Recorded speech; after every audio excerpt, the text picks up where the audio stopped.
Table ഹോഴ്സിന്റെ സദ്യപാലയുടെ mix കൊണ്ട് പായസം ഉണ്ടാക്കി അടിപൊളിയാ, ഭയങ്കര ടേസ്റ്റ് ആണെന്ന് ഞാൻ എപ്പോഴും പറയുമായിരുന്നു. അങ്ങനെ കടയിൽ കണ്ടപ്പോൾ അവള് തന്നെ പോയി വാങ്ങിച്ചുകൊണ്ട് വന്നതാണ്.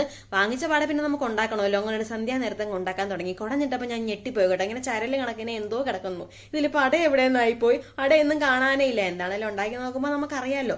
അങ്ങനെ അത് ഉണ്ടാക്കാൻ തുടങ്ങി. 15 മിനിറ്റ് കൊണ്ട് റെഡിയാകുമെന്നാണ് അവർ പറയുന്നത്. പക്ഷേ എവിടെയിട്ട് ഒരു 1.5 മണിക്കൂർ അവിടെ നിന്ന് ഇളക്കോടെ ഇളക്കായിരുന്നു. എത്ര ഇളക്കിയിട്ട് ഇതിനകത്ത് അട കാണുന്നില്ല. പിന്നെ അവസാനം എന്തെങ്കിലും ആയി വരുമല്ലോ എന്നുള്ള രീതിയിൽ അവിടെ വെച്ച് പായസം ഇന്ന് കുടിക്കാൻ പറ്റുമെന്ന് തോന്നുന്നില്ല. അതെനിക്കറിയത്തില്ല. പായസത്തിന്റെ കൂടെ കഴിക്കാൻ ഞാലിപ്പോവാൻ പഴം തപ്പി നടന്ന് ഞങ്ങൾ മടുത്ത് അപ്പനെ കടയിൽ പറഞ്ഞു വിട്ടു. അപ്പൊ പാളയും കൂടെ വാങ്ങിച്ചോണ്ട് വന്നേക്കണം. വീട്ടിലല്ലോ. അങ്ങനെ ഞങ്ങൾ തപ്പാൻ തുടങ്ങി. തപ്പിയിട്ടൊന്നും കിട്ടിയില്ല കേട്ടോ. അവസാനം ഒരു കടയിൽ നിന്ന് പച്ചപ്പഴ കിട്ടിയത്. എന്തെങ്കിലും ആയിക്കോട്ടെ എന്ന് കരുതി വീട്ടിലോട്ട് മേടിച്ചോണ്ട് വന്നു. പക്ഷെ അത് പഴുക്കാലം ഒരാഴ്ച എടുത്തായിരുന്നു. തൽക്കാലം ഞങ്ങൾ എന്നിട്ട് പായസം പപ്പടം കൂട്ടി അങ്ങോട്ട് അഡ്ജസ്റ്റ് ചെയ്തു. ഇത് കുറുകി വരുമ്പോ ഉണ്ടല്ലോ മൂട്ടിലൊരു ലേശം കിട്ടുള്ളൂ. പക്ഷെ രുചി കൊള്ളാം.